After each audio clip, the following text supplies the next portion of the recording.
నజరేయుడైన యేసు నామమున మీ అందరికీ నా వందనాలు.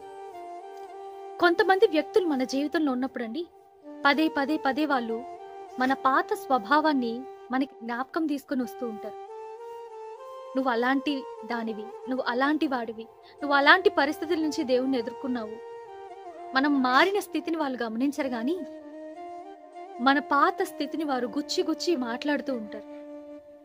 అది జరిగి ఎన్నో సంవత్సరాలు అయి ఉండొచ్చు, మీరు మారుండొచ్చు, నూతనమైన జీవితంలో మీరు జీవిస్తూ ఉండొచ్చు. కానీ వారు పాత విషయాల్ని రేపుతూ ఉంటారు, పాత విషయాల్ని బట్టి మిమ్మల్ని బాధపరుస్తూ ఉంటారు.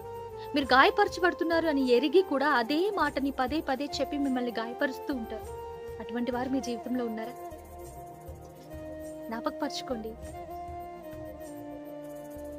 లేదా అటువంటి వారిగా మీరు జీవిస్తూ ఉన్నారా?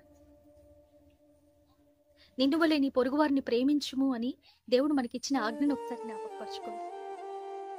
ఇతరులను బాధించేవారిగా నువ్వు ఉంటున్నావా? నీ మాటలు జాగ్రత్తగా ఉంచుకో, నీ నాలుకను అదుపులో పెట్టుకో.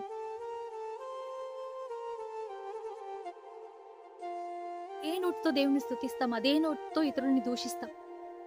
అది చాలా తప్పు కదా. అననీయాని చూడండి. సౌలు కొత్త నిబంధన గ్రంథంలో సంఘాన్ని చాలా హింసించాడు. కొంతమందిని అయితే లాక్కొచ్చి తీసుకొని వచ్చేసాడు, వాళ్ళని కొట్టాడు, కొంతమందిని చంపేశాడు, కొన్ని మరణాలకి అతను సాక్షిగా నిలబడ్డాడు. ఏ విధంగా అయినా సంఘాన్ని బాధపరచాలి, హింసించాలి అని చెప్పేసి సౌలు ఎంతగానో ప్రయత్నిస్తూ ఉన్నాడు. అయితే దేవుడు సౌలుని దర్శించిన తరువాత సౌలు తన కంటి దృష్టిని కోల్పోయిన తరువాత ఎవరు ప్రార్థన చేశారండి సౌలు కోసం? అననీయ. దేవుడు అననీయతో చెప్పాడు, వెళ్ళి సౌలు కొరకు ప్రార్థన చేయని. అప్పుడు అననీయ సౌలు కొరకు ప్రార్థన చేశాడా? లేదా నువ్వు మమ్మల్ని హింసించావు అని చెప్పి ఎత్తిపొడుపు మాటలు మాట్లాడా? ప్రార్థించేవారుగా ఉండండి, దూషించేవారుగా ఉండకండి. దేవుడు మిమ్మల్ని ఇతరులకు ఆశీర్వాదకరంగా ఉండాలి అని ఆశపడుతున్నాడు. చూడండి, బాధపరచుబడు వారి ఆలోచనని మనం తృణీకరిస్తాం.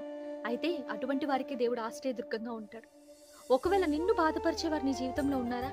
జ్ఞాపకపరచుకోండి, మీకు దేవుడు ఆశ్రయంగా ఉన్నాడు. వారిని బట్టి చింతించకండి, బాధపడకండి. దేవునికి మీ వ్యాజ్యాన్ని అప్పచెప్పండి. దేవుడు మీ పరిస్థితిని మారుస్తాడు. దేవుడి వాక్యాన్ని దీవించును గాక.